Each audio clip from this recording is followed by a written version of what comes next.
भगवान शिव वैसे हैं तो ये सृष्टि के विनाशक पर इसे बड़ा दयावान और भोला भी कोई नहीं। शिव तो इतने भोले हैं कि कोई उन्हें सच्चे मन से बस बेलपत्र ही चढ़ा दे तो वो इससे ही प्रसन्न हो जाते हैं।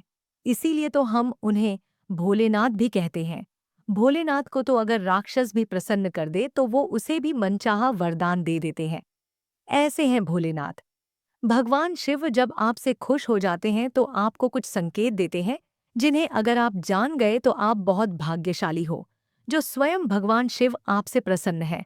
पहला संकेत ये है कि जब भी आप भगवान शिव को देखते हैं तो आपका मन खुश हो जाता है और आपको एक असीम शांति का अनुभव होता है। आप अपने सभी दुख दर्द भूल जाते हो और शिव से जुड़ जाते हो। उस समय आपको ये एहसास होता है कि मेरा ये जीवन शिव के बिना बिल्कुल अधूरा है, क्योंकि एक शिव ही हैं जो हर पल मेरे साथ हैं और हर एक स्थिति में मेरा साथ देंगे। जब एक भक्त अपने भगवान को देखकर बिना किसी कारण के ही खुश होने लगे, तो समझ लीजिए कि वो भगवान से जुड़ चुका है और भगवान उससे बहुत प्रसन्न है। जिस व्यक्ति से भगवान प्रसन्न हो जाते हैं, तो ऐसे व्यक्ति पर उनकी विशेष कृपा बनी रहती है और जो स्वयं देवों के देव महादेव को प्रसन्न कर दे, तो उस इंसान से बड़ा भाग्यशाली और कौन हो सकता है।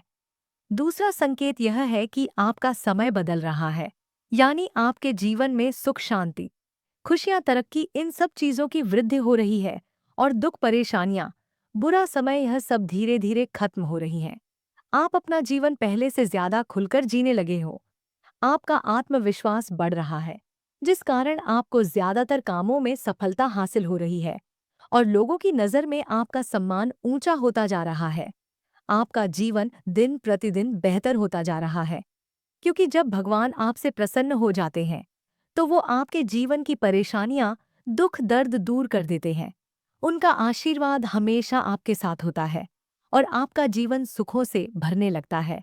ऐसा इसलिए होता है क्योंकि जिस भी इंसान के ऊपर महादेव का हाथ हो, तो भला ऐसे इंसान का कोई क्या बिगाड़ सकता है। अगर कोई भगवान शिव को खुश कर देता है तो शिव उस इंसान को जीवन भर खुश रखते हैं और हमेशा उस पर अपनी कृपा बनाए रखते हैं। ऐसे हैं भोलेनाथ।